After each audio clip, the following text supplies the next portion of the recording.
Welcome to our YouTube channel. ഇപ്പം ഞാൻ പറയാൻ പോകുന്നൊരു കാര്യം എന്ന് വെച്ച് കഴിഞ്ഞാൽ പണം എന്നൊരു കാര്യം എന്ന് പറഞ്ഞു കഴിഞ്ഞാൽ നമുക്ക് സൗഹൃദത്തെ ഉണ്ടാക്കുകയും ചെയ്യാം, ശത്രുക്കളെ ഉണ്ടാക്കാനും പറ്റും. കാരണം സൗഹൃദത്തെ ഉണ്ടാക്കാൻ പറ്റുമെന്ന് പറഞ്ഞാൽ നമ്മുടെ കയ്യിൽ പണം ഉണ്ടെന്ന് വിചാരിക്കുക. ആ പണം ഉണ്ടാകുന്ന സമയത്ത് നമ്മുടെ കയ്യിൽ പണമുണ്ട് എന്ന് അറിഞ്ഞ് നമ്മളിൽ കൂടി വരികയും നമ്മുടെ പണം തീരുന്നതിന് വരെ നമ്മളെ ഉപയോഗിക്കുന്നത്, അതിപ്പം സുഹൃത്തുക്കളാകാം, ബന്ധുക്കളാകാം, കുടുംബക്കാരാകാം, വീട്ടുകാരാകാം, അതെങ്ങനെയായാലും അത് എല്ലാ കാര്യങ്ങളും വരാനുള്ള ചാൻസ് ഉണ്ട്.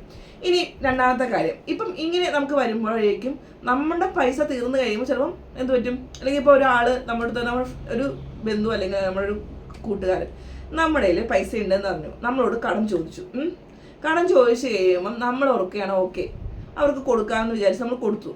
ഈ സിറ്റുവേഷൻ തന്നെ നമ്മുടെ സൗഹൃദം ഇവിടെ നിന്ന് നമ്മൾ വിചാരിച്ചാൽ മതി ചിലപ്പോൾ ബ്രേക്ക് ആവാനുള്ള ചാൻസ്. എല്ലാവരും അങ്ങനെയാണെന്ന് ഞാൻ വളരെ തിരിച്ച് തരുന്നവരുണ്ട്, തരാത്തവരും ഉണ്ട്. അപ്പം ഈ പണം കടം കൊടുത്തു കഴിയുമ്പം കടം തിരിച്ച് നമ്മൾ ചോദിക്കുമ്പം നമുക്ക് അവർ പിന്നെ നമ്മളെ ഒരു ശത്രുവായിട്ട് കാണാനുള്ളതും സാധ്യതയുണ്ട്.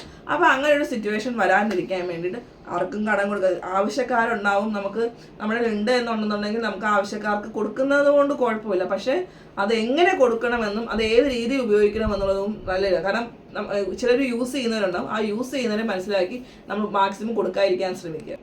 അപ്പം നമ്മുടെ ഉണ്ടായിട്ട് നമ്മളൊരാൾക്ക് കടം കൊടുക്കുന്നതും, ഇപ്പം എന്നോട് ഒരാൾക്ക് ചോദിക്കണം, നമ്മൾ വേറൊരാളിൽ നിന്ന് നമ്മൾ കടം മേടിച്ച് ഇവർക്ക് കൊടുക്കുന്ന സിറ്റുവേഷനിൽ ആ ഒരു സിറ്റുവേഷൻ മാക്സിമം അവോയ്ഡ് ചെയ്യുക. കാരണം നമ്മൾ അവരുടെ അടുത്ത് നോ പറയുന്നതിൽ ഇല്ല എന്ന് പറയുമ്പോൾ തീരാവുന്ന പ്രശ്നമേ ഉള്ളൂ. നമ്മുടെ ഇല്ലാത്തൊരു സാധനം ഒരാൾ നമ്മളോട് ചോദിക്കുമ്പം പറയുമ്പം, അതേസമയം നമ്മൾ വേറൊരാളുടെ നിന്ന് ചോദിച്ച് നമ്മളെ വിശ്വസിച്ച് അയാൾ കടം തന്നു, അതുകൊണ്ട് നമ്മൾ കൊടുത്തു, ഇയാൾ നമുക്ക് തന്നില്ല എന്നുണ്ടെങ്കിൽ മറ്റേ ആൾക്ക് നമ്മൾ കൊടുക്കാൻ പറ്റാതെ വരും. ആ സിറ്റുവേഷനിൽ നമുക്ക് ബുദ്ധിമുട്ടാവും.